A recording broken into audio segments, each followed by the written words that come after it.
Hello! Thanks for tuning in. It's great to have you. I'm very excited because today I'll be creating this rose in oils. It's another project from the vault. But before I get into it, if you're not there now, then come over to montmart.net where we've got lots more lessons. We also have our Facebook attached to that and our creative connection. And if you subscribe to that, then we can send you an awesome project each week, as well as lots of other goodies. So, let's get into it.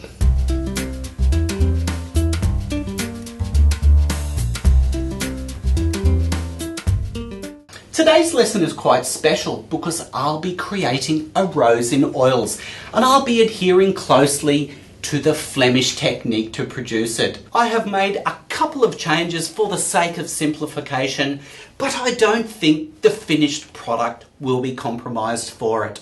So let's get into it. Take a printout of the rose from the PDF at montmart.net. You can either draw it up directly or transfer it with the grid system. Well, our drawing is done and now it is time to take the first step. And the first step in the Flemish technique is the imprimatura step. And that basically means tinting the whole canvas in a dirty olive colour. Now, I know we're doing an oil painting and traditionally they would have done this with oil paint. But I'm going to use the Montmart acrylic paint and I'm going to use it for its fast drying and flexible attributes because it will give me a very good base on which to put my oil paints onto. So to create this dirty olive colour, we will use 4 parts yellow ochre and 1 part vermilion. So squeeze that out onto your palette, and I'm using a Montmart Easy Clean palette for this. To get a nice even coat, I'm going to use a 75mm taklon artist brush. Once you get one of these guys, you'll use it so much you won't know how you got on without it. Our imprimatura layer is now dry and it's time for the second layer, and that is the umber underpainting. So I'm using some Montmart Professional Series oil for that. So squeeze some out and we can apply it. But before we lay on our umber, we need to lay down a thin coat of linseed oil onto the canvas. This pre-coat is something the masters did before each coat. It was done to aid in good bonding between each coat and to ensure each coat was not too opaque. Make sure the coat is very thin. We can then apply our umber. I use the largest filbert to apply this paint and I try to get my values all balanced. Refer to the printout of the finished artwork to get these values. I move to the medium flat for the petals. You can get a very even stroke when you lay the brush flat. And because the surface has clear oil on it, very subtle tones can be applied. So they're almost not there. When you're finished, you'll have a tonal range to be able to refine with the next touch. Well, that's our umber underpainting done.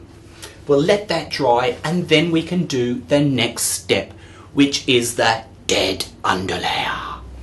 Now, I know it seems a little bit strange to cover our beautiful painting with another coat again, but it gives such a beautiful warmth and inner glow. It also provides a real 3-dimensional rendering to the flower as well. What is a dead underlay? Okay, in this next step, we need to continue building tone. So while the tertiary umber underpainting provides the values, this dead underlayer is what gives the painting that 3-dimensional quality I was talking about. The trick here is to make the darks quite translucent and the lights very stark. As I apply my paint, I am constantly dipping my brush into the oil medium. This makes the paint flow a lot better, and I can adjust the opacity with a lot of control. My lights are just pure titanium and more thickly applied. I lay in my darks and lights side by side, then blend them with a clean dry brush. Oil paints blend beautifully And this step looks harder than it is, I reckon. And because the paint dries so slowly, you can keep working at your own pace until you're satisfied. The grisaille of the rose is done and I can lay in my background. So the background is larger, so we use a larger brush, and I'm using the number 8 filbert. So let's get this background in.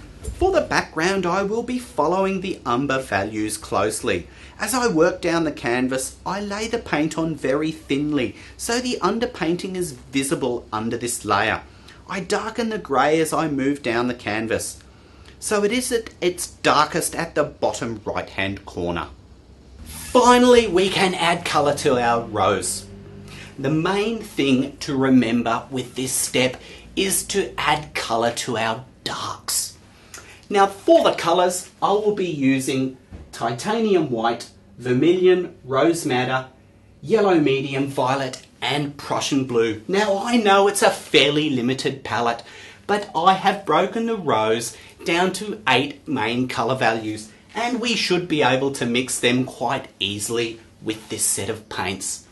Now, regarding the colour values, if you go to the lesson plan on the rose at montmartre.net, you will find a graphic colour value guide, as well as all the recipes to the mixes that I'll be doing. Let's mix our darkest tone first, the number 8. And to avoid any contamination, I'm using a palette knife to mix my colours, and this is the number 4, and it's a great little mixing knife. Squeeze out all the suggested colours, and remember, you don't need a lot of paint. So to mix colour value number 8, I lay out 5 parts vermilion, 3 parts rose madder and 1 part Prussian blue. I give it a very thorough mix so it's consistent, and then lay it into the darks. Although this colour looks dark, with that oil added, it is merely just a tint. That dead underlayer is what provides the tonal value. That is why that stage must be correct before this stage is started. Keep to the darkest areas and use the smallest flat to apply the paint, and remember to keep the coats very thin and add medium continually. Now let's mix colour value number 7. Again lay out 5 parts vermilion, but this time only add 1 part rose madder.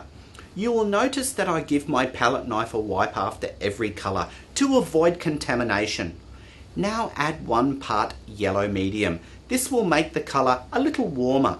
I give it a really thorough mix to be certain of the new colour, and then I add 1 part white. When I'm happy, I lay on number 7 next to the previous value. I add medium so it is quite translucent, and again I lay it on very thinly. I use the small flat for all of these first 8 colours, wiping after each application.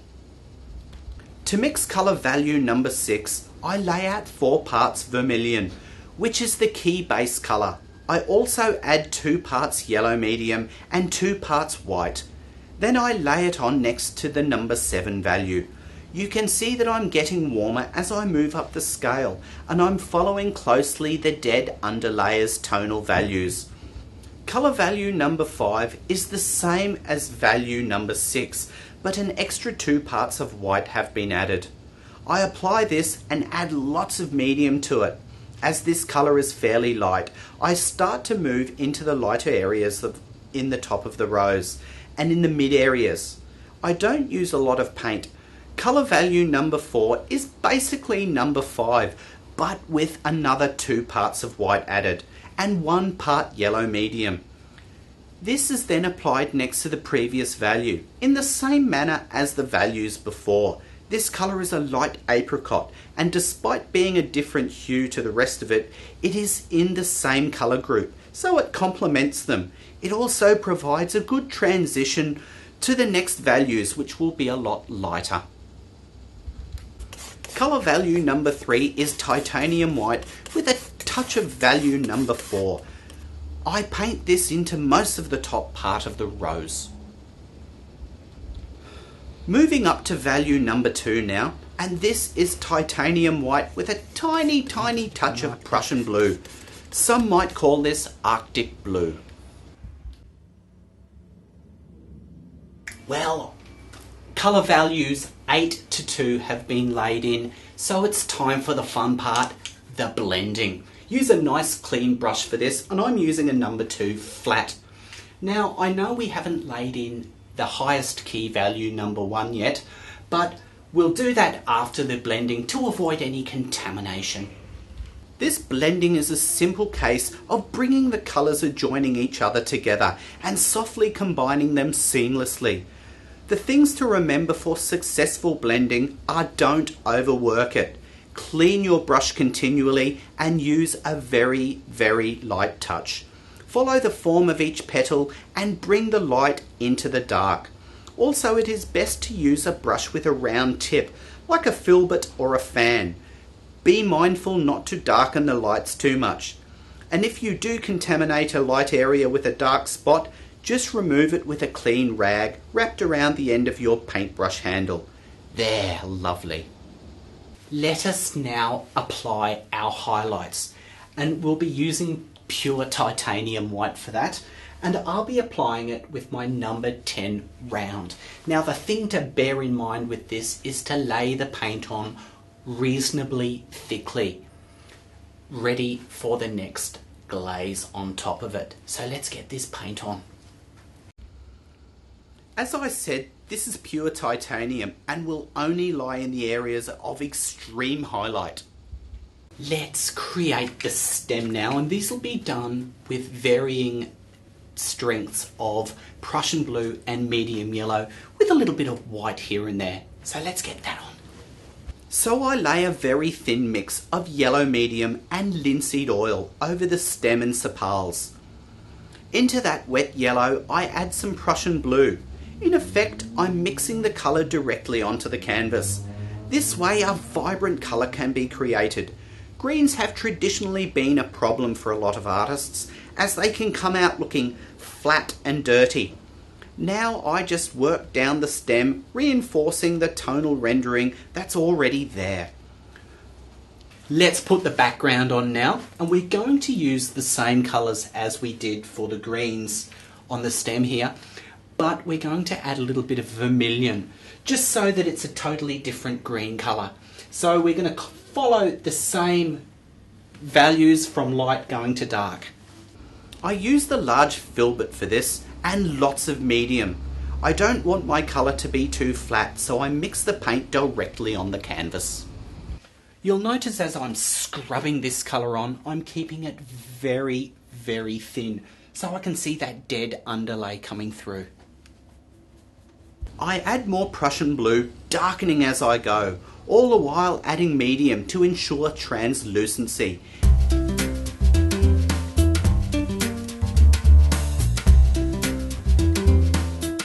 Well, I hope you enjoyed that.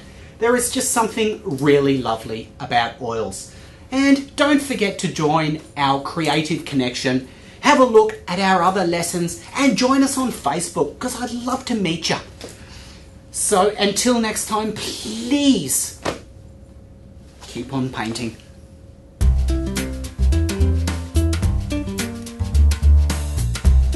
See you next time.